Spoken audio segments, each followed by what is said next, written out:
Henry Cavill has been giving hints as to what to expect from a Man of Steel sequel, including his thoughts on which theme should be used, and it's creating a very exciting future for Superman.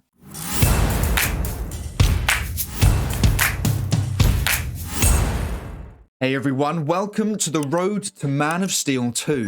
This is the web series where we follow all the updates and rumours regarding Man of Steel 2.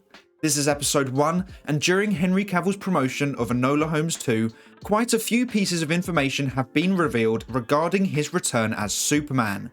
Now remember, today marks the first day of James Gunn and Peter Safran's reign at DC Studios, so I thought today would be a fitting day for the web series to begin, as they will be the ones to greenlight a Man of Steel 2. Now, I know as of right now a Superman sequel hasn't been officially announced, but the way everyone at Warner Bros. Discovery and DC are talking is pretty much confirming that a Superman sequel will happen, but we are just waiting for an official announcement. So we start with the big news that Henry Cavill will officially be stepping down from the role as Geralt of Rivia in Netflix's The Witcher, and is being replaced by Liam Hemsworth. Why is this relevant to us? Well, it's because he is stepping down from the role as he needs more time to commit to being Superman. It will be for other big roles too, but when he was originally going to commit to all 7 seasons of The Witcher, there would have been very little time for him to do anything else. So him stepping away from that role means he has a lot more time to focus on being Superman. This means we could be seeing a Man of Steel 2 as early as late 2024, which I know sounds like a long time from now, but we are almost at the beginning of 2023. We have 4 DC films scheduled to be released next year, those being Shazam 2 in March, The Flash in June, Blue Beetle in August, and Aquaman 2 in December. So an evenly spread out DC roster for next year that can keep us entertained throughout 2023. So my best bet for a Man of Steel 2 would be filming in late 2023, heading into early 2024, and being released as either a December 2024 film or an early 2025 film. But what should we expect from this version of Superman? Well, if you have seen my most recent video, then you would know that I talk about how Henry Cavill can't wait to create an enormously joyful Superman. In an interview with Entertainment Weekly for Enola Holmes 2, Henry Cavill emphasised those words, saying that for Superman, hope, optimism and joy are essential to the character. And in an interview with Screen Rant, he said, "The most important thing is for the audience to leave the cinema and to feel like they can fly, to feel like they can protect, and to feel like they want to give to everyone else." So he really is building an exciting and hopeful future for Superman. Something I think all us DC fans want to see. I said in response to that comment that it's great to see he wants to continue the legacy that was created in Man of Steel, Batman v Superman, and Zack Snyder's Justice League. And I stand by that comment. I loved the journey Superman went on in those films. From a rookie who has an instinct to help others but has been told to stay hidden because the world isn't ready, to then having the weight of the world on his shoulders, criticised by half of the planet, wanting to do the right thing but society questioning his motives, but then still defending the human race and sacrificing himself to save the world, and in doing so inspired Batman to bring the Justice League together, and then standing proud in front of the human race with the Justice League. That, to me, has built the perfect foundations for this hopeful, optimistic, and joyful Superman to flourish.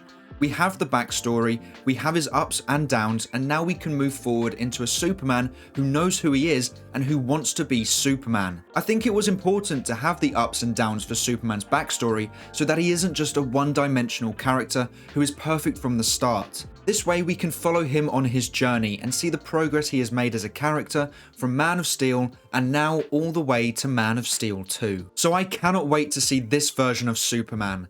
Henry Cavill loves the character, and with Warner Bros. Discovery, we are in good hands. Henry Cavill did talk about the use of John Williams' theme for Black Adam. He said, "John Williams' theme song is obviously incredibly important to the character.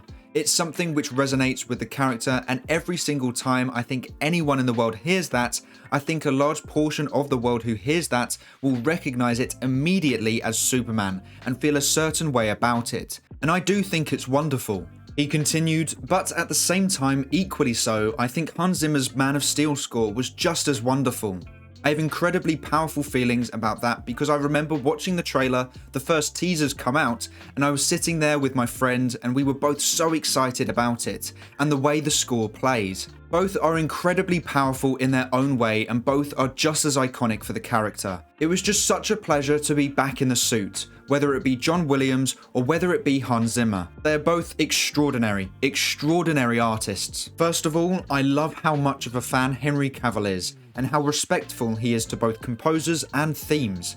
I feel the exact same way about the themes, and it gives me such confidence in Henry Cavill's creative input for a Superman sequel. To me, his words sound like we will most likely hear both themes for Man of Steel 2. My idea was that for the slower, more iconic moments, we could hear Williams' theme, and then for the more powerful, epic moments, we could hear Zimmer's theme. Or a mix of both themes in one. I've seen some fans on YouTube create their own versions of what it could sound like, and they really work. So I definitely think both themes should and will be used for a Man of Steel 2. As to who the composer will be, that is currently unknown, and I imagine we won't find that out for some time. My go-to would be Hans Zimmer, but if he wasn't available, I would choose either Lorne Balfe or Junkie XL.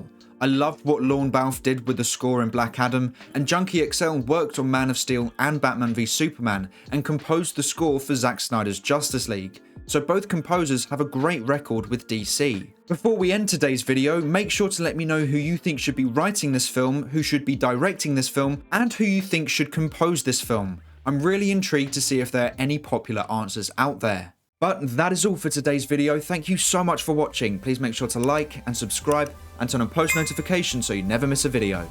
I hope to see you here again soon, so until then, have a great day. Bye!